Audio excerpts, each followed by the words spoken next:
All right, and welcome to the Blacklist sessions. Thank you guys so much for tuning in. I'm really excited about this episode, and I'm very excited to introduce Emily Hatton. How are you? Oh, hey, I am good. Thank you very much. How are you? I'm going really well. So what's been happening, first of all? I have been trying to stay sane. There's been a lot of caramel slice eating and a lot of puzzle doing and doing, whatever, either one.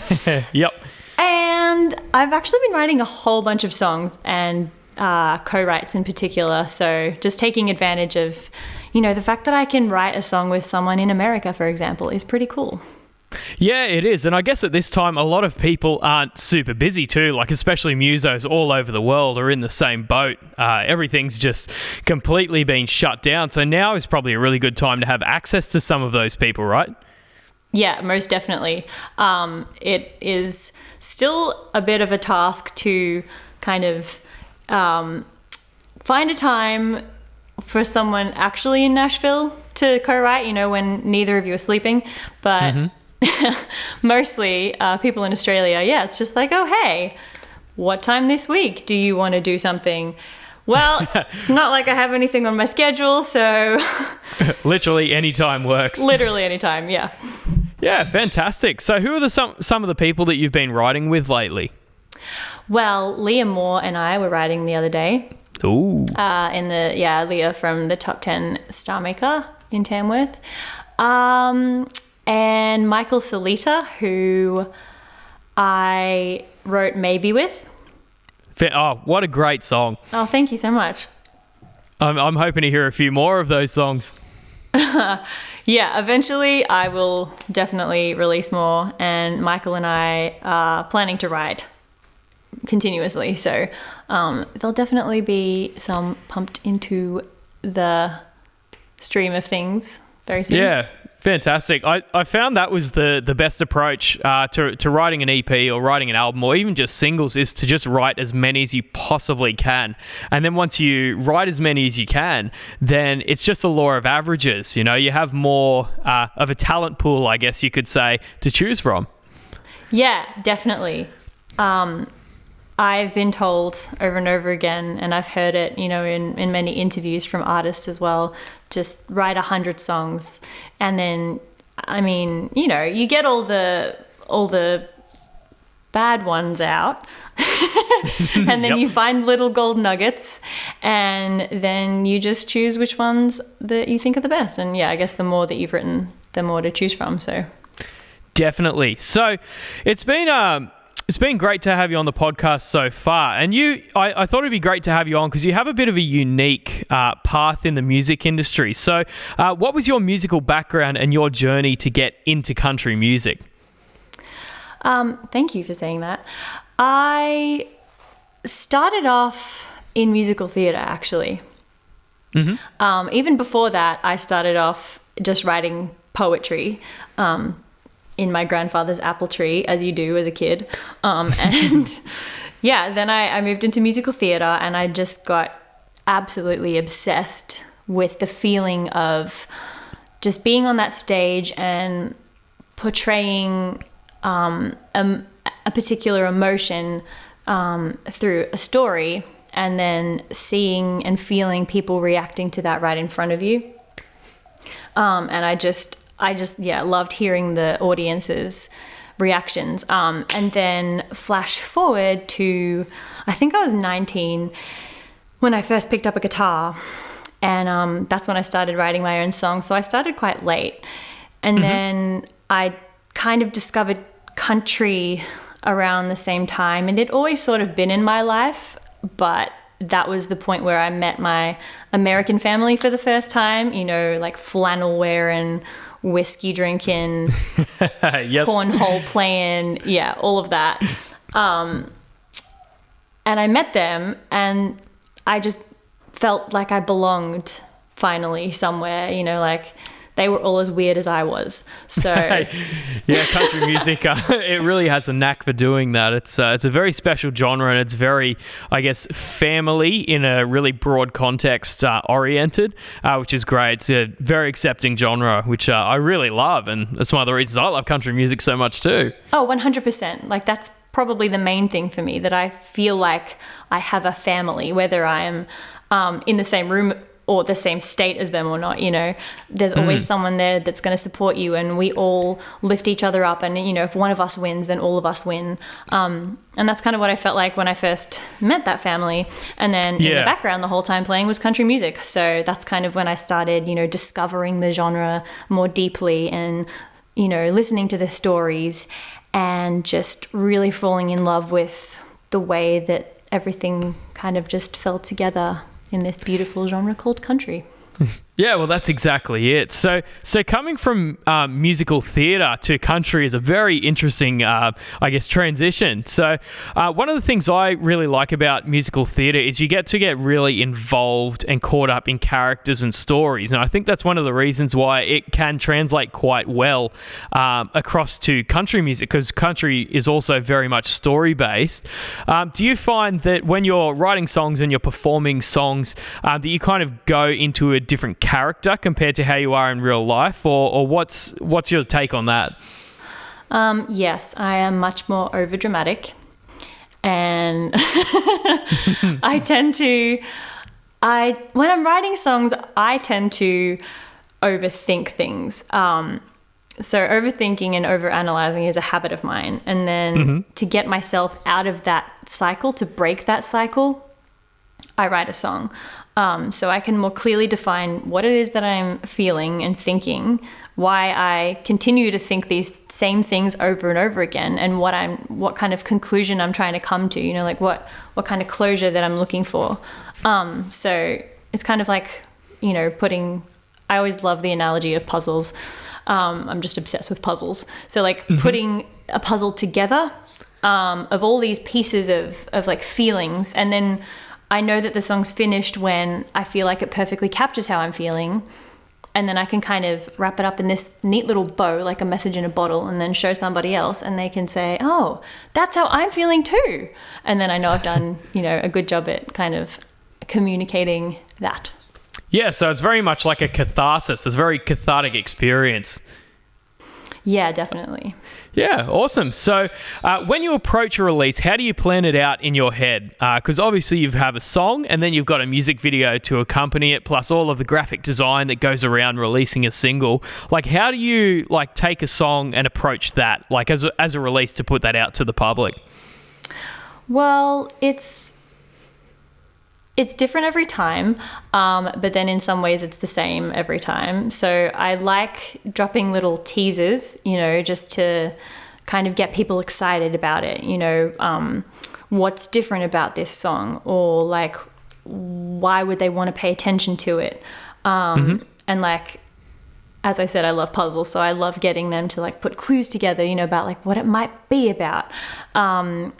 But that's only one element of it. Then there's the more business side of things where, you know, it's like, okay, what are we going to do 5 weeks out, 4 weeks out, 3 weeks out, 2 weeks out, 1 week out, and release day. And then like, who are we going to thank 1 week after release? And, you know, how are we going to follow up 2 weeks after release? And, you know, what loose ends do we have to tie, and that sort of thing. So it's kind of a week by week preparation. All based around, you know, gaining momentum and building momentum, maintaining momentum, and then kind of transitioning into the next release as well. Yeah, fantastic. So what do you think are some of the ways that you've developed some traction with releasing your music? Like, what's some maybe tips or some tactics that you've used to generate a bit of momentum in the industry? I just think being prolific as possible. So making friends in the industry with other artists, but just simply for making friends, you know, something always comes of that. just naturally and organically, and you don't have to force anything, you know. So that's how I found who I wanted to record with, and then that's how I found you, actually, because, you know, people talk and people recommend. So just literally the more people you know and the more people you're connected with. Sorry, that's my rabbit scratching at the door, because 4 hours of pats every night apparently isn't enough attention. Well, there you go. Anyway, so just building a network is one main thing. Now I've forgotten the question, Jay. Yeah, I think that's a really fantastic piece of advice when you're releasing and just in the industry in general, is to make sure that you do have a great relationship with a lot of different artists. And that way, when you're bringing out a release, you can rely on them to expose your tracks to their fan base, and vice versa when your artists that are friends are also releasing their music. And then you can get that cross-pollination, which is such an effective way of growing the brand outside your initial audience, which is really important to growth. That was very eloquent and exactly what I was trying to say. Yes. Good on you. Fantastic. So prior to the lockdown, let's go back to February. So nothing's happened yet. We're just kind of living in our bubble here in Australia, and we're like, everything is good. Everything is fine. There are no problems in 2020. What did the year last year look like for you? 2019? Yeah, 2019. It started off with Tamworth, and Tamworth was mainly preparing for the next year of Tamworth, actually. You know, as I said, just making connections, sourcing out venues that I felt I wanted to play at, which I ended up doing, which is really exciting. And I went on tour with 8 Second Ride, which was probably one of the best months of my life. It was, amazing. Absolutely. Just would recommend. How epic are tours? Oh, just tour life. # tour life. But also what happens on tour stays on tour. Or it ends up on Facebook. Or that. or Instagram these days. That's really the thing now. Like, you get most of the behind the scenes stuff on Instagram stories. That's so true. I love doing that too. Just like little snippets of, you know, what it's actually like to be there and to experience everything as it's happening. And then apart from that, I just did a whole bunch of gigs, you know, as many as I could, just anywhere really. And then a lot of behind the scenes stuff. And I'm really big on self-education. So when I'm not gigging, I'll be doing things behind the scenes, like, making behind the scenes videos, but also just creating content, you know, that's going to actually interest people or fascinate people, learning more about the business and sales and marketing sides of things, or sending emails or writing songs, just to, you know, always be doing something every day for music. Yeah, I think that's really important, to always be doing something. So content for me is obviously a big one. Like, anyone who knows, like me, I'm always talking about the importance of content. And I always bring it back to, in the last probably 2 years, ever since I started really getting stuck into photography, videography, and making sure the brand was really strong. Every single photo that I've posted on the Instagram feed or on Facebook has been shot with a proper camera, in raw format, edited in a computer, so I can just pay the most possible attention to detail as I can. And I bring that same approach to filming with all the artists, with music videos.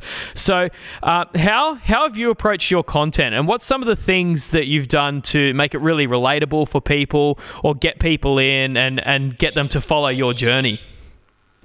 Firstly, you are really good with your content. Oh, amazing. Just, insane quality. I've been inspired by that. So I try to, if I post a photo, you know, have either a really good quality photo, or if it's been taken with an iPhone or something and it's not as good quality, for it to at least evoke some sort of feeling or cute moment or funny moment, so it's not just like everything has a purpose. And as a wise man once told me, you should be consistent with your brand. So, if I'm trying to be the brand archetype of like magical, but then also, there's different facets of people's personalities. So one of mine is, I try to find the funny in things. So it'll either be something that you can laugh at or something that kind of makes you go, oh, yeah. So just having like a purpose to it that's just consistent with your brand, and or quality. But yeah, for sure. Yeah. I think that's fantastic advice. Because a lot of times people are, quite sporadic with their posting, and, they might just post like a cup of coffee and they've never posted a cup of coffee before. So for different artists, like that kind of thing can be quite effective. I know, like take Nat Pearson, for example, has like a running thing with coffee, and it's become part of her brand. So it's really effective in the way she's done it. But then for someone else that hasn't really like displayed much with coffee, like barely drinks it, but just thought, oh, that looks nice, and then they post it.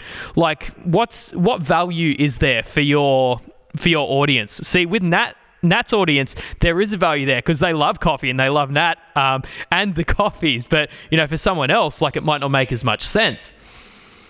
Yeah, definitely. Nat does a really good job with brand consistency with coffee. And I actually find myself, every time I see a post about coffee or, those templates that you can get that, you fill in like, what's your coffee order or something. Well, I saw one of those and it was like, what's your coffee order? And I sent that to Nat. So, I'm also thinking how she could use stuff to do with coffee as like a fellow artist. So she's really good with that. For sure. Branding done right. Yeah. So what's some of the most challenging aspects of the music industry for you? Like, what are some of the challenges that you've come up against so far that you've found really difficult? Ooh, that's a good question. I'm all about the good questions here. To be honest, just trying to maintain that momentum, and continuing to say something worthwhile and to leave a mark, because it's not always easy to get into a festival slot or get on the radio on high rotation or get your music video onto CMC. Rest in peace.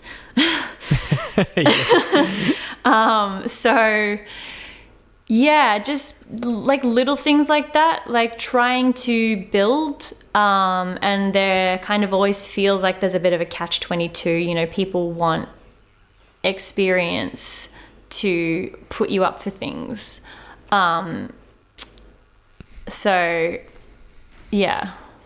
Yeah, it is very much a catch-22. I see that in a lot of different industries. I think that's something that's probably not just limited to the music industry, but is definitely something that comes up all the time in music is, to get your foot in the door, you already have to have your foot in the door, right? Exactly. That's what I was trying to say, yeah. Yeah, so I guess one of the things that really helped me, and I guess we've already touched on it a little bit with some of those challenges and getting your foot in the door with festivals and with radio, is it really just comes back to relationships and having really strong relationships with other artists, and then through that you can develop really strong relationships with the fans, and then the fans hound the radio and they hound the festival, and then before you know it, you've got a lot of great bookings.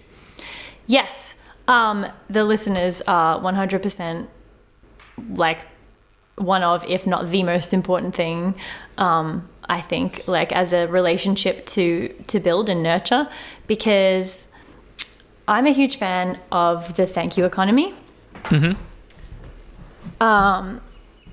And that, sorry.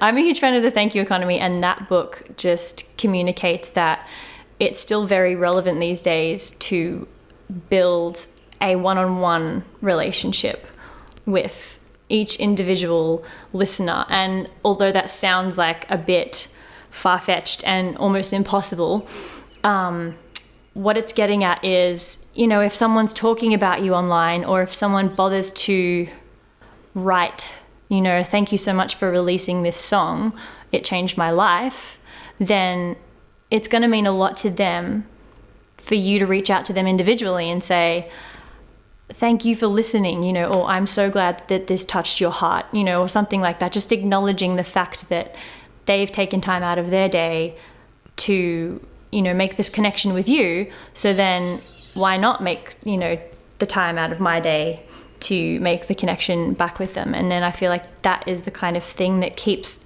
someone wanting to be a part of your journey. Yeah, I think that's a really great piece of advice, and that kind of leads into the question that I was going to ask you, is like, how are you going about nurturing that community and growing that community? So yeah, like what you've said there, of just really creating a good connection with people and just giving people the time of day, I think is really important. It's something I do like all the time on Facebook and Instagram and wherever, is I always reply to people's comments, because they've gone to the effort of going and writing those comments, and they're interacting with your brand. So I think it's important, you know, within reason, to get back in touch with as many of those people as you possibly can. Yeah, oh, definitely. Instagram is where I do that mostly. So I'll post something, and then I'll go back and I'll try to reply to every single comment. And I usually try and make that extra effort, you know, to not just say like thumbs up or have an emoji, but actually, you know, say something that might mean something to them. Mm-hmm. You know, that's like specific to them, so that they feel seen and heard and recognized, and not just, you know, not just feeling like a number, like just one of the rest of them. Do you know what I mean? Yeah, for sure. Genuine human interaction. Exactly, and trying to personalize it too. Yeah, fantastic. So that's great. So obviously the internet is such an important part of the music industry these days. Like, oh, geez, I remember you go back in the 90s, and it was all about the cassettes, and, you know, you get the burned CDs from your mates going, oh, you know, listen to this. But now everything is so ubiquitous. You can find music everywhere. So what are some of the ways that you have tried to cut through, I guess, in country music to get your brand seen when music is just everywhere? Just going back to the, you know, prolificness, I think there's so many different platforms these days, and if you can just get yourself out there to as many different ones as possible, you know, there's Apple iTunes and Apple Music, and then there's the Google version, and then there's Spotify, and there's YouTube, and then there's Bandcamp, and, you know, just familiarizing yourself with all of those different outlets and platforms, and making sure you're on all of them, because then you're more likely to be seen.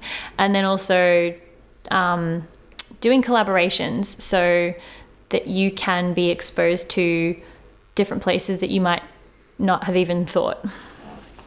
Yeah, collaborations is a great idea. All right, so I've got another question. I hope you're ready. But what is... As I love to be. Yep. So what is the best advice you have ever been given? That is a great question.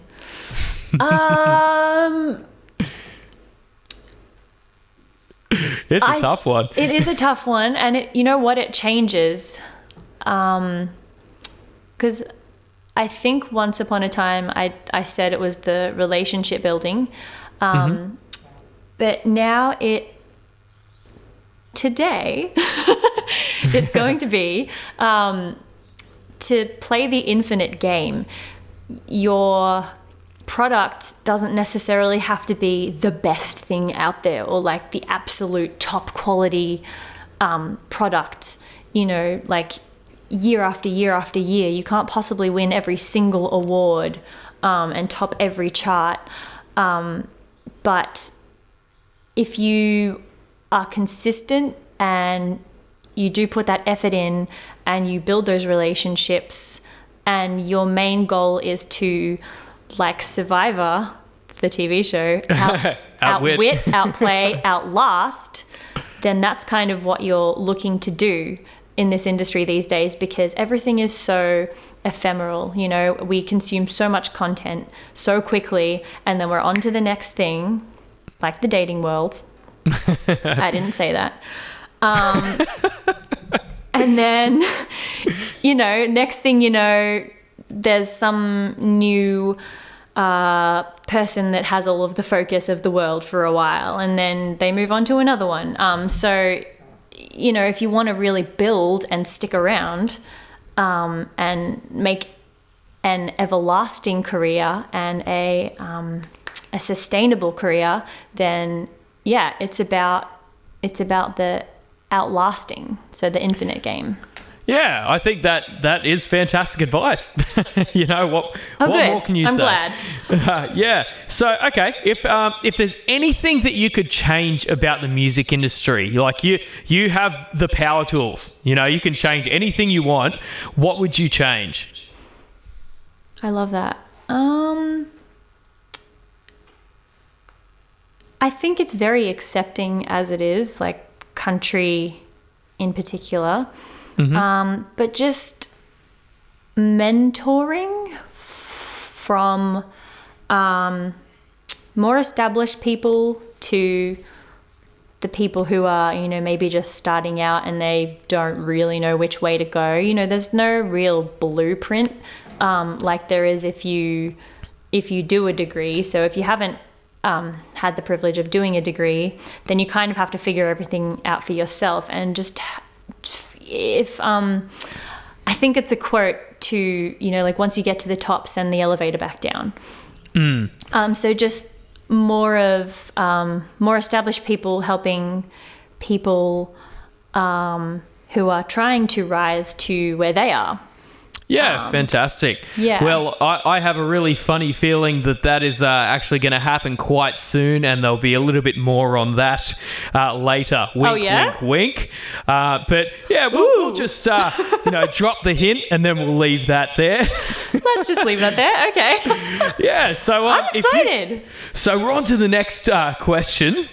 So if you could pick any artist to open for in the entire world, whether it be country, pop, rock, whoever, who would you pick? Wow. Halsey. Halsey? I just love her. I just think her lyrics are amazing. Yeah, and she just seems like such a like a tough person on stage, but if you watch interviews, she's actually quite vulnerable and sweet, you know, and she always says things like, oh, people always think I'm like this big tough badass because, you know, that's kind of what I portray. Hello, brand. Yes. Yeah, she's like, but I'm actually quite shy. So I think it'd be cool to not only, you know, open for her musically and get to see her and watch her do what she does best, but then also to, you know, kind of get to know her backstage. Yeah, awesome. Yeah, that's really cool. Yeah, I quite enjoy a few of the Halsey tracks. Like I think it's Colours. I find that the production on those tracks, especially for pop music, is quite dark and moody and mysterious, and that's something that I kind of get drawn to in music is that kind of sound. And I think like that track, and there's a few others in particular that ride that line of not being so like gloomy that it's unlistenable, but it's just colour, I guess. I see what you did there. Yeah.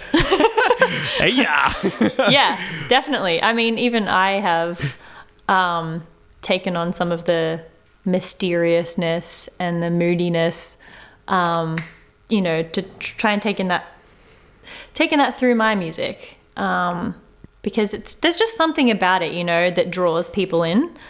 Just a little bit of mystery, just like sprinkled here and there. So Yeah. That's it. It's all about the mystery. Yeah. Well, thank you so much for coming on the podcast, Emily. It's been fantastic to have a chat and listen to some of your insights. I'm sure there's a lot of people that can take a lot of things away from this chat about relationships and building them and making sure you're consistent. So do you have any last pieces of advice that you would give to young musicians that are just starting out? Don't be too hard on yourself. I think it's always really great to always be self-educating and learning something new and trying to be better than the day before, and to make sure that you're serving others in some way, make sure that you're providing value, that everything that you're doing has meaning and you're doing it with heart. And yeah, but also don't we are naturally our own worst critics, so I guess try and defeat that inner villain in a way, because it can only hold you back. Yeah, that's right. It really is a battle between good and evil, I guess. So yeah, that's some great insight. Great insight. So how do people get in contact with you and your music? What's the best way to find you? Oh, sure. Pretty much anywhere online that you can find people. Don't come to my house. So Instagram, Facebook, YouTube, and I have a business email, emilyhattonmanagement@gmail.com. And I think pretty much everywhere else I'm Emily Hatton Music. That'll be my at sign, @Emily Hatton Music. Except Twitter, which, has that limit of characters. So I'm EM Hatton Music. Fantastic. So make sure you get connected up with them. All the platforms, just Google Emily Hatton and you're going to find some great songs and some fantastic video clips. Some amazing video clips.